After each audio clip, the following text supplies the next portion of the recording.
Ya, kita mulai. Jadi unit operasi teknik lingkungan. Apa itu unit operasi? Apa itu unit proses? Ya. Jadi sebetulnya dua mata kuliah ini, unit operasi maupun proses, itu adalah ilmu yang nanti akan mendasari dari mata kuliah yang lebih tinggi, yaitu perencanaan bangunan pengolahan air minum maupun pengolahan air limbah. Sehingga sebelum mendesain, itu harapannya mahasiswa atau Anda semua itu nanti bisa mempunyai bekal proses-proses dan operasi apa saja yang terjadi di dalam pengolahan air itu. Ya. Itu dasar-dasar proses dan operasinya. Oke, kita lihat deskripsinya. Mata kuliah ini, ya, pada mata kuliah ini, mahasiswa akan mempelajari teori dasar operasi pengolahan air, seperti unit screen, pengadukan, sedimentasi, filter atau filtrasi, dan flotasi.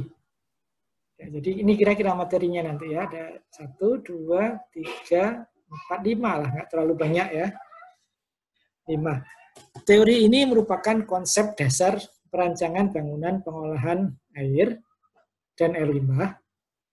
Diharapkan mahasiswa yang telah mengikuti kuliah ini mampu menentukan kriteria yang diperlukan dalam mendesain bangunan. Jadi nanti waktu mendesain bangunan itu kita tinggal menghitung-hitung gitu ya. Menghitung suatu bangunan ya. Apakah ini sudah tepat ukurannya atau belum gitu. Nah, itu dasarnya itu di sini. Ya, kriteria perencanaannya itu ada di sini gitu ya. Apa contoh kriteria perencanaan itu ya? Ya, misal begini. Ketika kita membahas tentang sedimentasi. Apa sedimentasi itu ya? Sedimen, menghasilkan sedimen, maksudnya pengendapan. Air itu pada umumnya air sungai ya atau air limbah itu kan mengandung partikel yang cukup besar kandungannya atau kekeruhannya tinggi. Nah, untuk menghilangkan kekeruhan, untuk menghilangkan partikel di air yang tersuspensi ya, solid, suspended solid, nah itu partikelnya harus diendapkan. Nah, apa contoh dari kriteria itu tadi? Yaitu kita menghitung seberapa besar sih partikel itu mempunyai kecepatan mengendap. Nah, tentu makin besar ukuran partikel, kecepatan mengendapnya makin besar, makin cepat mengendap. Nah, itu contoh, ya, salah satu contoh dari hasil dari mata kuliah ini nanti. Jadi kita bisa menghitung seberapa besar kecepatan partikel. Nah, berdasarkan kecepatan ini nanti diterapkan di mata kuliah yang lain. Ya, itu bangunan, pengolahan bangunan, berarti kita mendesain bangunan. Jadi diperlukan ukuran seberapa bangunannya itu. Bak pengendapnya itu ukurannya berapa. Itu nanti di mata kuliah PPPAM. Jadi dasarnya di sini adalah prosesnya. Proses mengendapnya itu seperti apa. Itu kalau sedimentasi. Kalau pengadukan, proses mengaduknya itu seperti apa.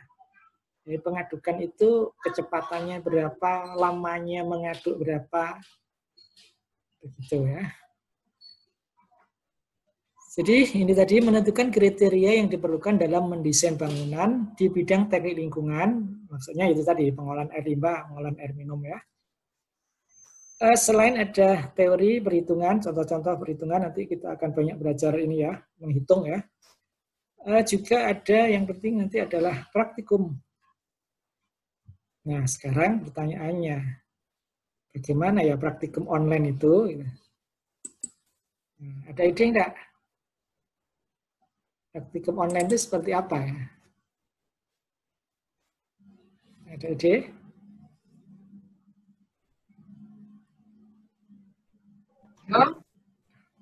Gimana? Ada yang punya ide? Praktikum online itu apa? Gimana caranya? Ya, kita lihat nanti ya seperti apa ya. Jadi untuk ini kalau dulu waktu offline, bahan praktikumnya itu ini, pengadukan, sedimentasi tipe 1 dan 2, biasanya digabung ini ya, pengadukan dan sedimentasi. Kemudian filtrasi, ya, baik filter cepat maupun membran. Namun untuk kondisi online nanti kita agak kurangi ya, mungkin ini tetap pengadukan dan sedimentasi, yang filternya saja mungkin filter cepat saja ya. Capaian pembelajarannya seperti ini, nanti silakan dibaca saja ini ya. Jadi Anda diharapkan itu mampu apa sih gitu ya setelah kuliah ini nanti. Jadi cukup banyak, harapannya bisa semua lah ya. Kalau ini bisa tercapai semua itu artinya apa ini? Nah, nilainya A semua gitu ya. Bisa nggak A semua ya? Nah, gitu ya. Terus, nah ini materi pokok ya. Pak, saya klik di sini. Saya stop dulu. Kita pindah ke materinya apa. Nah ini. Rancangan pembelajarannya.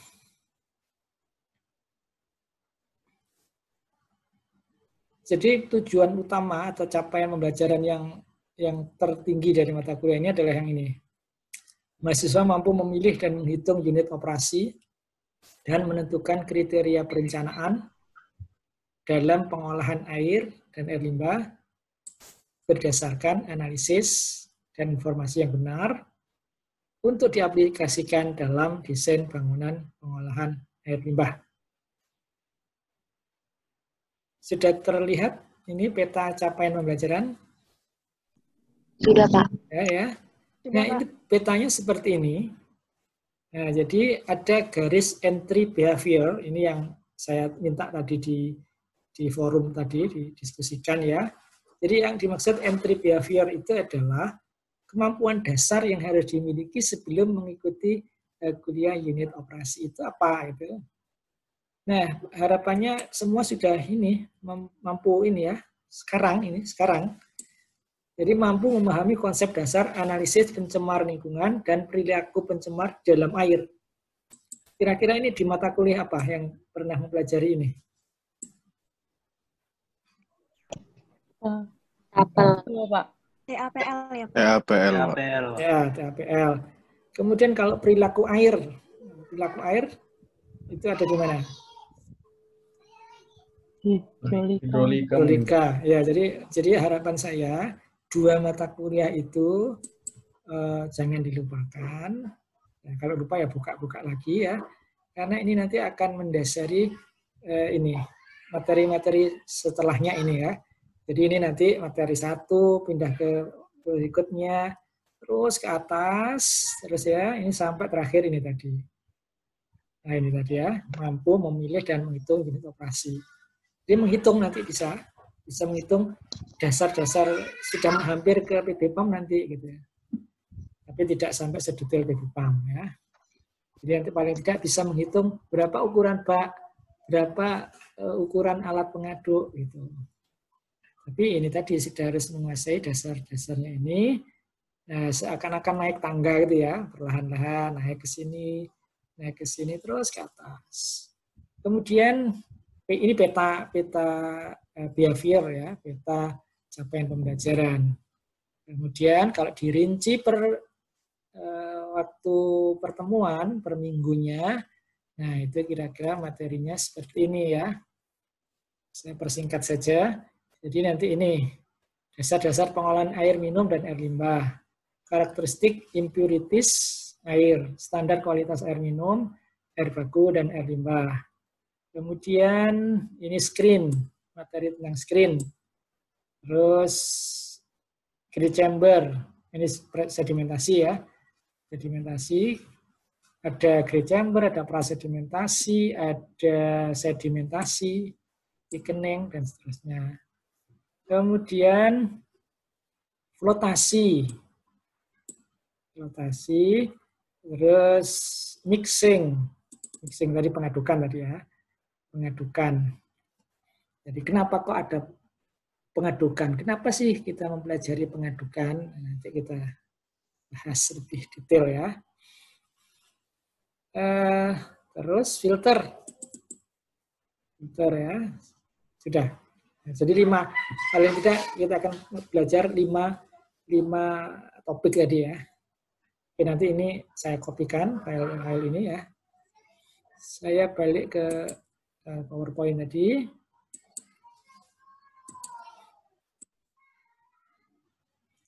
Jadi itu materi pokok. Sekarang kita coba masuk ke ini.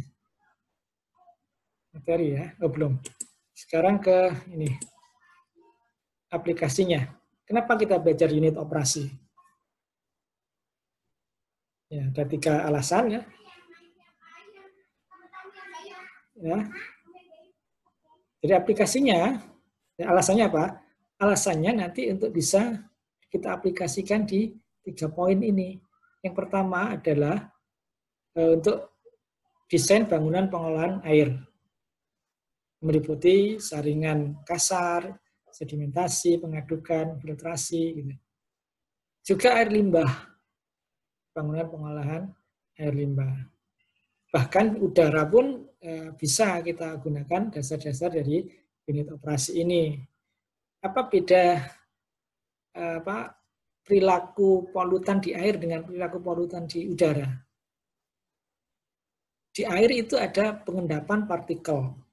Jadi air keruh itu karena mengandung partikel, supaya keruhnya hilang, maka partikelnya diendapkan. Di udara itu juga ada proses pengendapan partikel. Nah, sekarang pertanyaannya, apa beda pengendapan di udara dan pengendapan di air? Ada yang tahu, Pak? Atau bedanya udara dan air itu apa?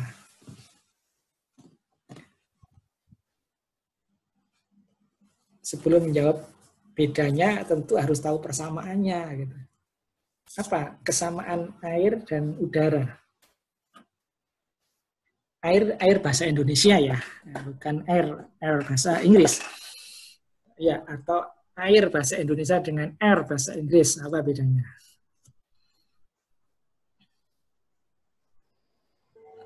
Silakan kalau ada yang berpendapat. Kedua bahan ini, kedua materi ini itu ada kesamaan di mana? Fluida, Pak. Fluida. Apa arti fluida? Zat yang mengalir. Mengalir, zat alir, zalir, zat yang mengalir. Jadi air dan udara itu sama-sama fluida. Jadi kalau kita punya mata kuliah hidrolika, itu hanya belajar mekanika fluida air. Tapi kalau di mekanika fluida itu juga belajar fluida udara. Nah, sekarang apa beda fluida air dan fluida udara? Nah, itu tadi persamaannya, sekarang bedanya. Apa beda fluida air dan fluida udara? Kerapatannya. Kerapatan. Densitas ya. Nah, terus?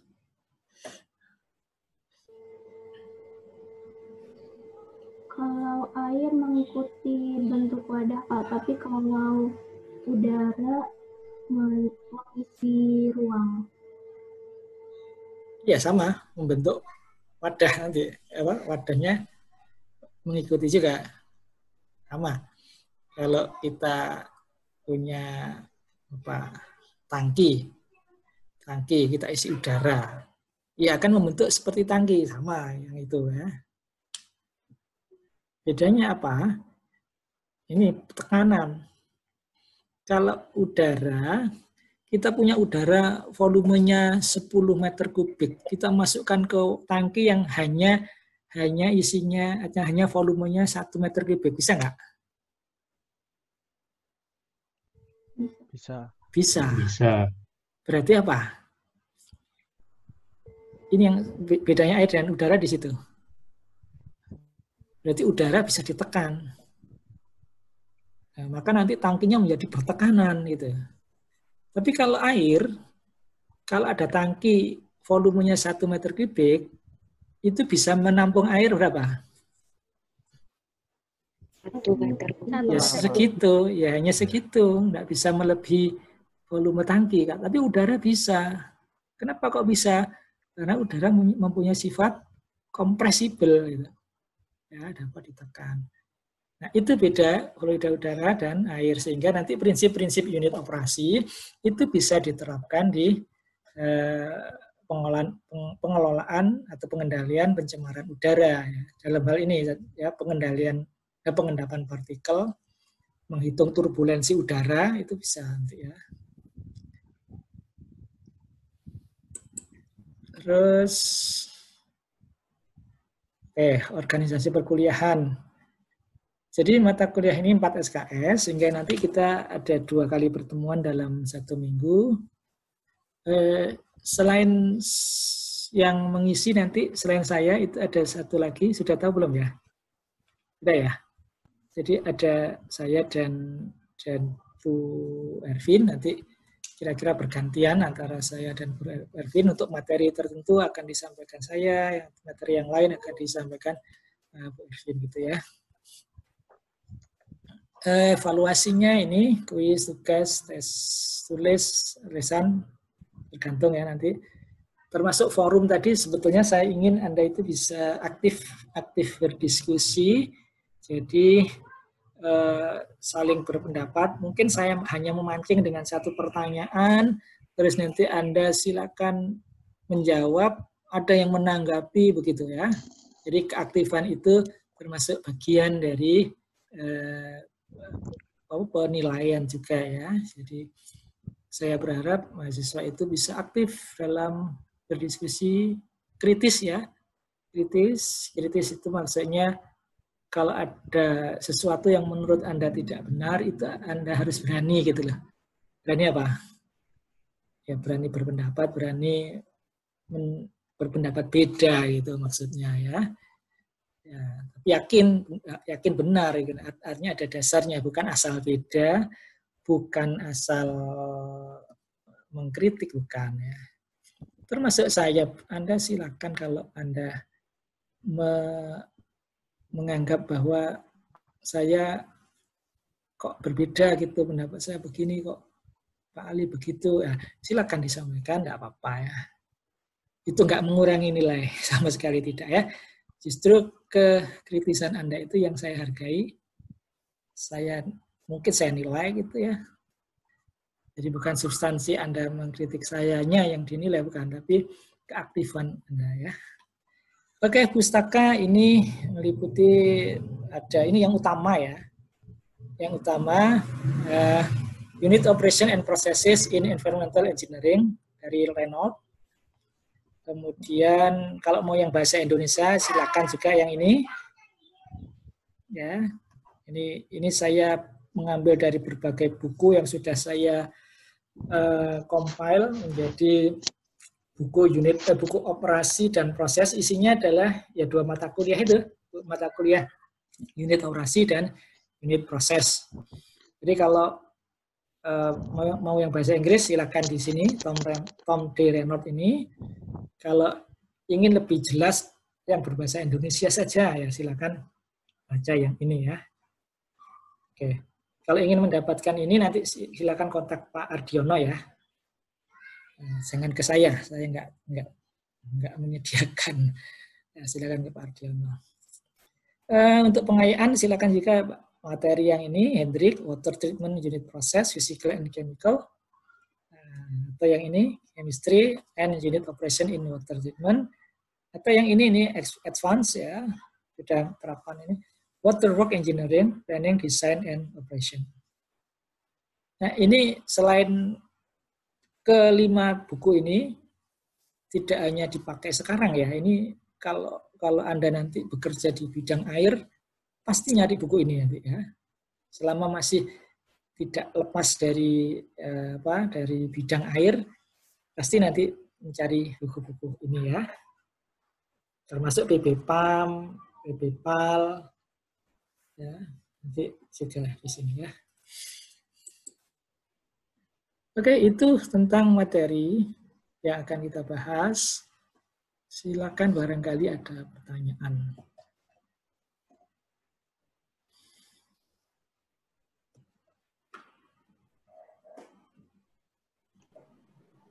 Belum ada pertanyaan.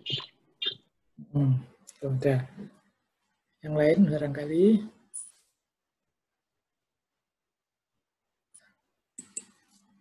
Kalau belum ada, saya lanjutkan materi ya. Jadi sifat fisik kimia air, ya, karena kita belajar air maka harus tahu air itu mempunyai sifat seperti apa. Perilaku air ya, perilaku air di alam itu seperti apa? Secara fisik maupun secara kimia. Apa secara fisik itu? Fisik itu sesuatu yang bisa kita amati secara fisik. Bisa dilihat, bisa diraba, bisa dirasakan. Temperatur contohnya.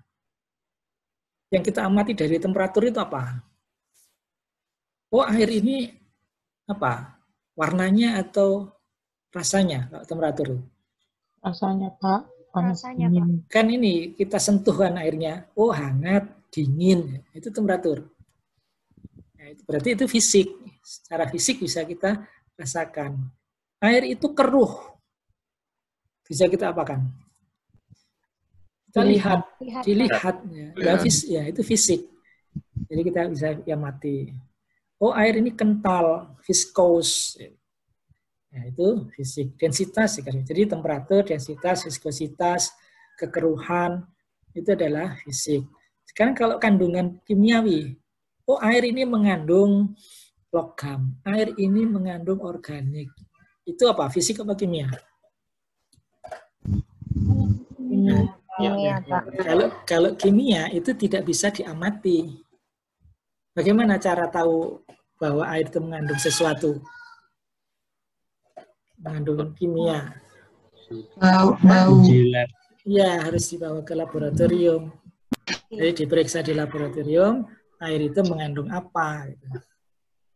Nah, ini saya nggak akan klik di sini. Kalau mau diklik nanti itu isinya banyak ya. Jadi air itu mempunyai sifat yang khas terkait dengan temperatur. Ya, jadi densitas itu tergantung temperatur. Viskositas tergantung temperatur. Kandungan oksigen tergantung temperatur. Jadi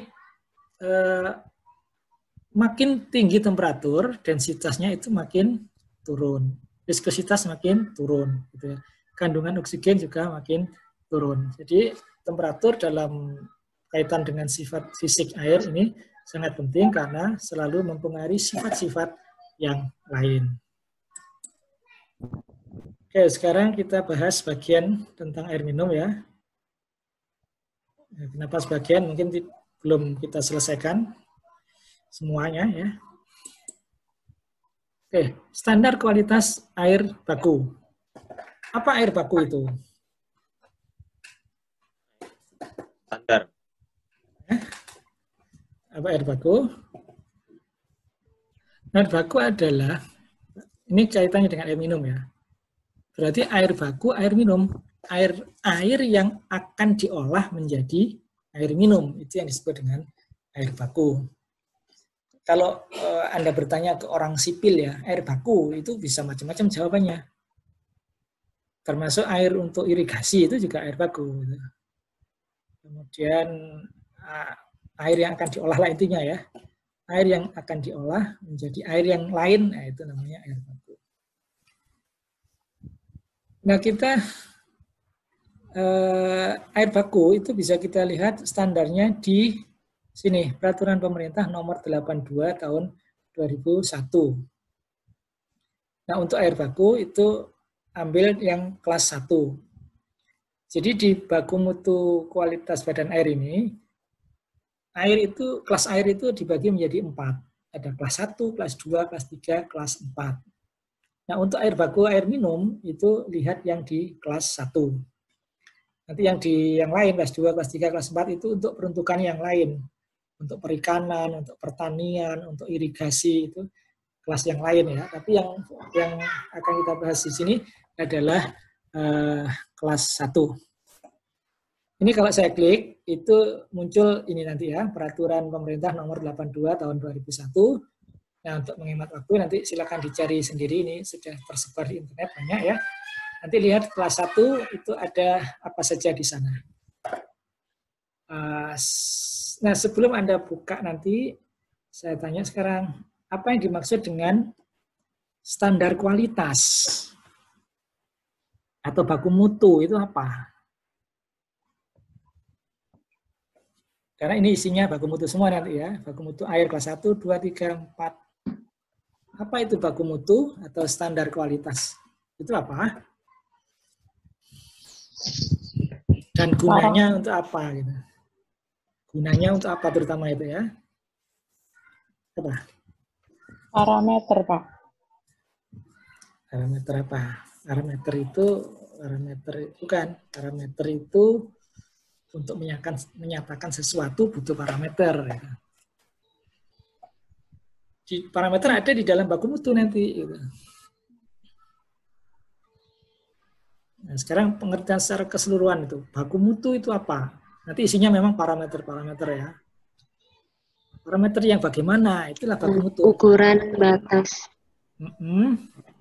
Ya, terus? Ukuran batas atau standar pencemar yang ada dalam suatu zat. Ya, maksudnya betul yang ya. nanti. Oke, sudah. Jadi maksudnya betul, tapi nanti kalimatnya disusun lagi ya.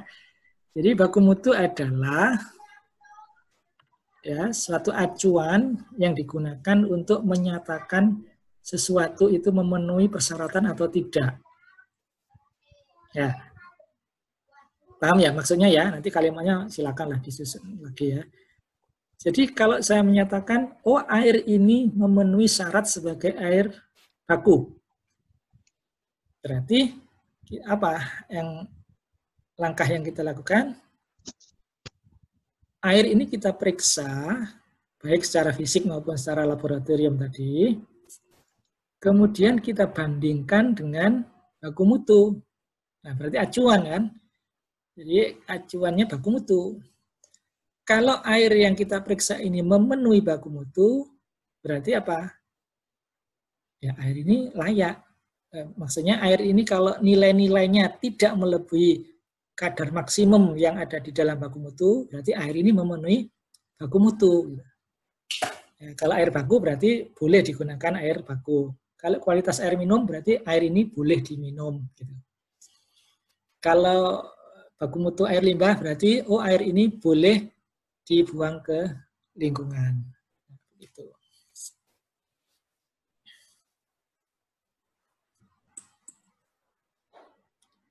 Nah, ini untuk air minum berarti yang itu tadi. Kalau suatu air itu ternyata memenuhi baku mutu air minum, kesimpulannya apa?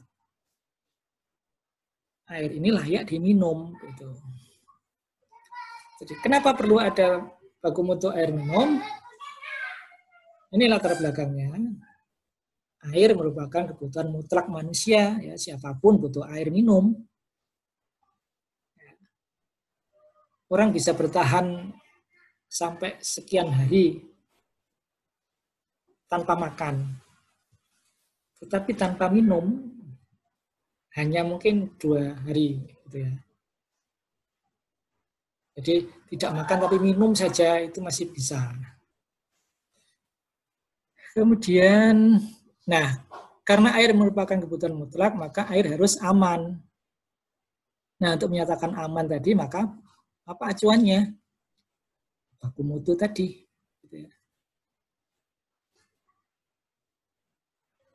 Terus ini kontradiksinya, selain air aman ya, air itu harus aman, tapi ternyata air itu ternyata menjadi media penular penyakit.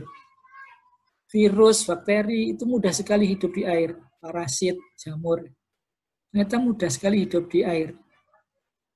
Ya, maka menjadi penyebar penyakit. Ada istilah waterborne disease, penyakit yang menyebar melalui air. Nah, karena itulah perlu ada standar kualitas air minum sebagai acuan dalam menentukan kualitas air yang layak dikonsumsi.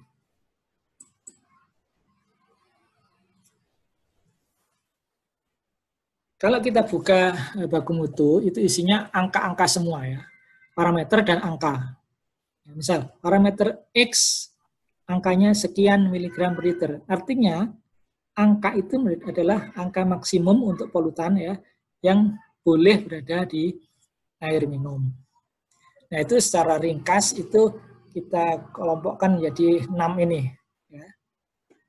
Jadi air minum itu dikatakan layak apabila bebas dari organisme patogenik, mempunyai kandungan bahan toksik akut yang rendah, jernih, mengandung garam dalam jumlah kecil, bebas dari bahan penyebab bau dan rasa yang berlebihan, tidak mengandung bahan penyebab korosif. Ya.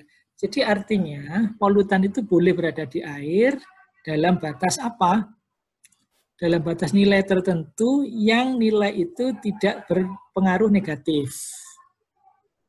Ya, artinya boleh ada polutan di air minum, boleh ada bahan toksik di air minum, selama tidak berpengaruh negatif. Apa ukuran pengaruh negatifnya? Ya, baku mutu tadi. Selama nilainya masih memenuhi baku mutu, berarti layak. Gitu. Ini beberapa standar yang sekarang berlaku ya. Ada standar WHO ini yang berlaku secara internasional. Kemudian langsung saja yang biru ya, standar menurut Peraturan Menteri Kesehatan nomor 492 tahun 2010. Ini yang sekarang masih berlaku. Jangan gunakan yang dua ini ya. Jadi yang ini yang biru.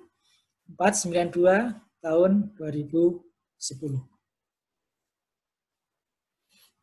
Oke.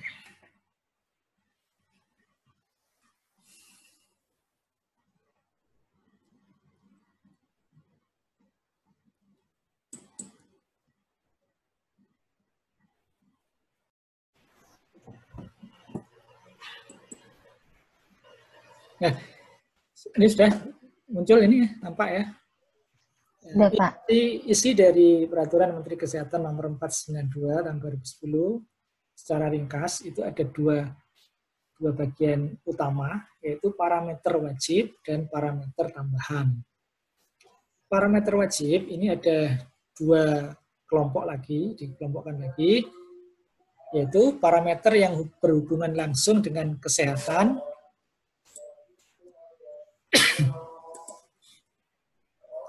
dan parameter yang tidak langsung berhubungan dengan kesehatan. Apa maksud dari 1 dan 2 ini? Yang langsung dengan kesehatan itu artinya kalau keberadaan parameter itu langsung misal kena sakit misalnya ya. Misal ada bakteri, ini mikrobiologi kan. Jadi kalau di situ ada bakteri, maka dengan segera atau dengan cepat kita akan terkena jika mengkonsumsi air itu. Misal ada bakterinya tinggi, ada bakteri Salmonella typhosa misalnya ya. Kita minum airnya, maka dengan segera kita akan terkena Salmonella typhosa tipes. Itu berarti langsung. Ya, langsung. Tapi kalau tidak langsung, ya, mungkin tidak berdampak kesehatan pada saat ini, tapi mungkin jangka panjang sekali. Atau bahkan nggak apa-apa. Misalnya air itu kok keruh, fisik contohnya kan keruh. Air itu kok berwarna, boleh nggak diminum? Meminum air berwarna boleh nggak? Nggak apa-apa. Misal air teh, air soda, itu kan berwarna semua itu. Tetapi kenapa di dalam peraturan ini kok diatur air tidak berwarna? Ya ini terkait dengan estetika ya. Masa mandi pakai air warnanya biru kan nggak enak gitu ya. Nah, itu estetika. Jadi tidak langsung terkait dengan kesehatan. Kemudian ini yang wajib ya. Apa artinya wajib itu? Parameter wajib ini adalah parameter yang namanya wajib ya, wajib harus diperiksa untuk menyatakan bahwa air itu layak diminum atau tidak. Terus parameter tambahan, nah, ini yang boleh tidak diperiksa. Ya, dalam hal tertentu kita periksa, tapi dalam banyak hal kita tidak memeriksa. Jadi ada kimia, anorganik, organik, pestisida, disinfektan, dan hasil sampelnya. Nah, parameter wajib dan tambahan itu apa saja? Ini kalau saya klik ini muncul, tapi nanti nggak usah ya, nanti cari sendiri ya. Karena sudah ada kata kuncinya ini 492/2010. Nanti cari sendiri. Termasuk yang PP 82 tahun 2001 tadi cari sendiri supaya kita bisa menghemat zoom-nya ya. Jadi nanti silakan dicari apa saja yang masuk parameter wajib, apa saja yang masuk parameter tambahan.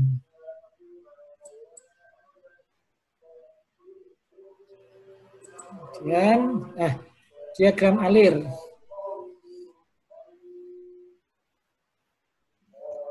Diagram alir ini adalah sebuah gambar yang menyatakan bahwa pengolahan air itu melalui proses-proses yang bertahap seperti ini. Jadi ini ada gambar ya, diagram alir untuk pengolahan air sungai. Jadi kalau kita mengolah air sungai, air itu akan melewati tahapan-tahapan seperti ini. Ya, mulai dari masuk ke screen, kemudian masuk ke aerasi, terus prasedimentasi, koagulasi, flokulasi, sedimentasi, filtrasi, penurunan kesadaran, desinfeksi. Ya. Nah, apakah semua air sungai itu prosesnya seperti ini? Sepanjang ini? Ya atau tidak? Selalu maksudnya. Apakah selalu seperti ini atau boleh tidak seperti ini? Boleh. Boleh tidak, Pak. Boleh tidak. Kenapa kok boleh tidak? Artinya apa yang menentukan bahwa harus banyak, tidak harus banyak. Itu apa yang menentukan? Kualitas air sungai. Kualitas air sungai. Ya, jadi kualitas air yang diolah, makanya tadi ada kualitas air baku kan. Jadi makin buruk air bakunya, berarti butuh pengolahan yang bagaimana? Makin banyak. Ya, makin panjang. Kalau airnya bagus, misal air sungainya itu sungai baru keluar dari mata air gitu ya, baru ya itu nggak butuh pengolahan yang terlalu banyak gitu ya. Ini suaranya masuk ya dari luar. Masuk Pak. Oke, kalau gitu saya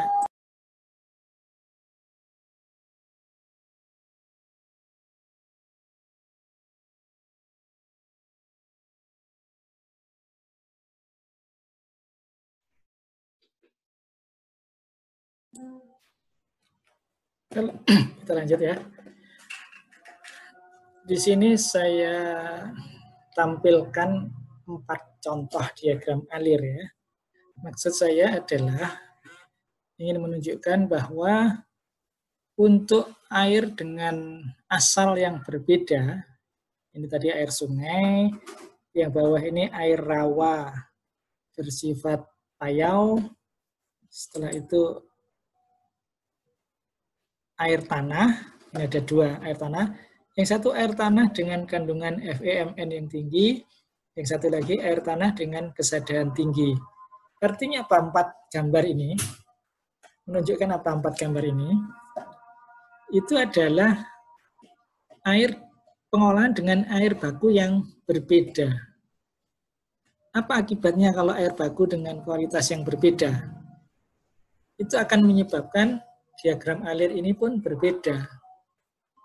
Contoh ini air tanah, sama-sama air tanah dengan yang bawah, tapi perbedaannya yang satu kadar FeMN-nya yang tinggi, yang satu kesadarannya tinggi. Sama-sama air tanah, ini sudah pengolahnya sudah berbeda. Di sini ada oksidasi, sedimentasi. Oksidasi terutama ini ya. Kenapa di bawah tidak ada? Yang di bawah ini ada tambahan kapur, tambahan soda, kemudian ada rekarbonasi. Kenapa yang di atas tidak ada? Karena ini adalah pengolahan-pengolahan yang khas. Khas apa? Khas untuk menghilangkan kandungan tertentu. Jadi menghilangkan FeMN, Fe dan Mn, dengan menghilangkan kesadaran, itu sudah berbeda. Meskipun airnya sama-sama air tanah. Ya, jadi apa kesimpulan dari 4 gambar ini? Ini air rawa, payau, maka ada ini filtrasi membran atau pertukaran ion. Kalau air sungai lengkap, ada ini semua. Jadi apa kesimpulan dari 4 gambar ini? Tadi sudah ada yang jawab tadi. Apa kesimpulannya apa? Ini sebetulnya prinsip ini ya, dalam pengolahan nanti ini dipegang terus selamanya ya, selama bekerja di air ya. Apa kesimpulan dari contoh 4 gambar ini? Bahwa pengolahan itu tergantung pada apa? Kondisi air. Kondisi itu apa? Kualitas air. Karakteristik air dalam hal ini kualitas gitu ya. Kualitas air. Sama-sama air tanah kalau kualitasnya beda ya jenis mineralnya harus beda. Sama-sama air sungai kalau kandungan khasnya berbeda ya pengolahannya atau diagram airnya berbeda. Ya, jadi yang pertama air bakunya seperti apa. Yang kedua adalah air yang akan dihasilkan itu air apa. Jadi tujuannya untuk menghasilkan air apa, itu juga berpengaruh. Nah kebetulan di 4 gambar ini air produknya sama, yaitu air minum ya.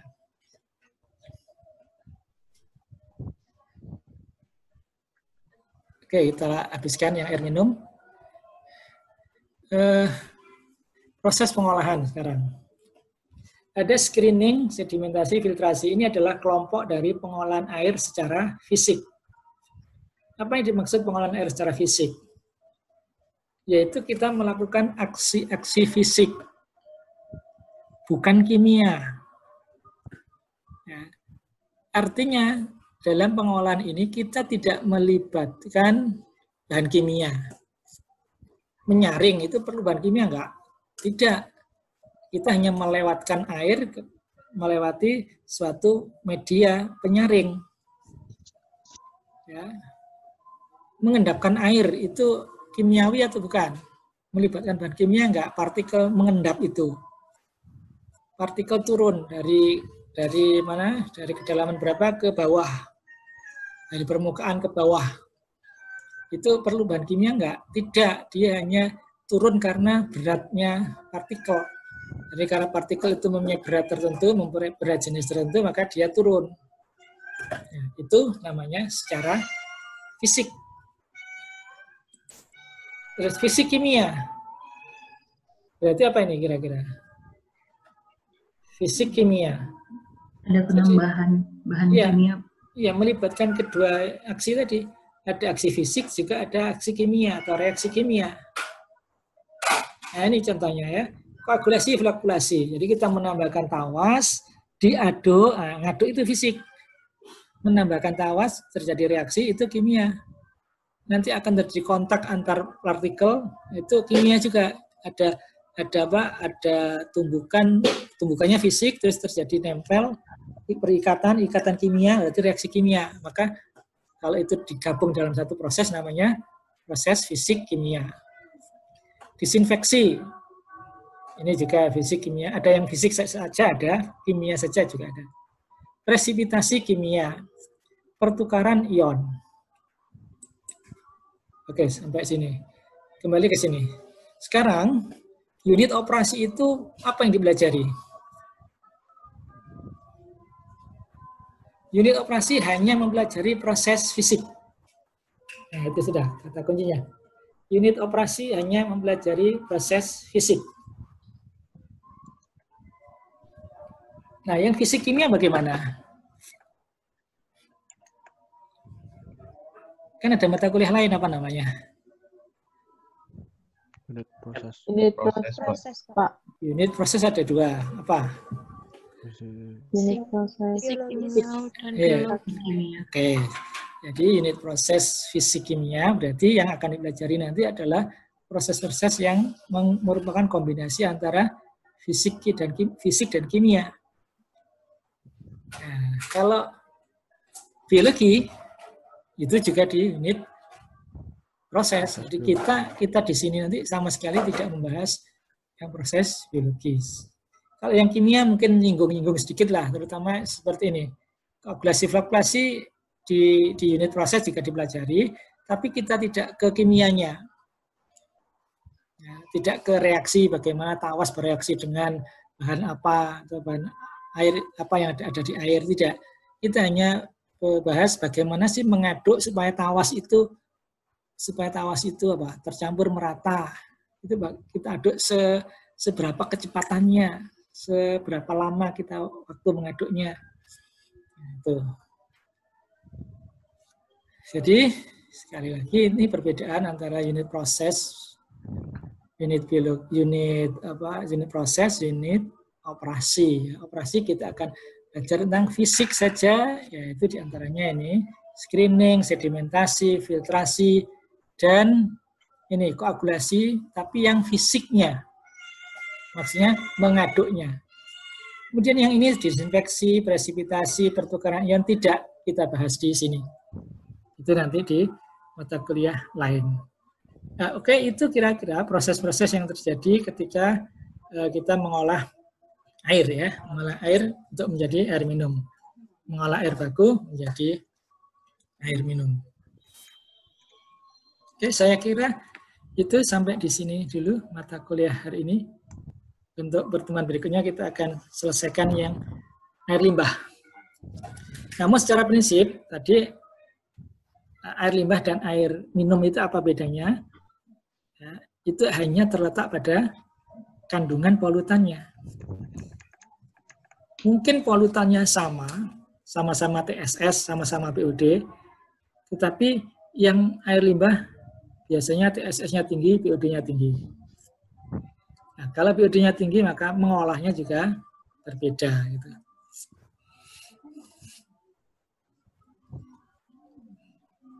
Oke, sampai di sini. Ada yang mau bertanya? Silakan. Pak, saya izin bertanya, Pak. Ya, silakan. Saya Pandu dari 2018, jadi kan untuk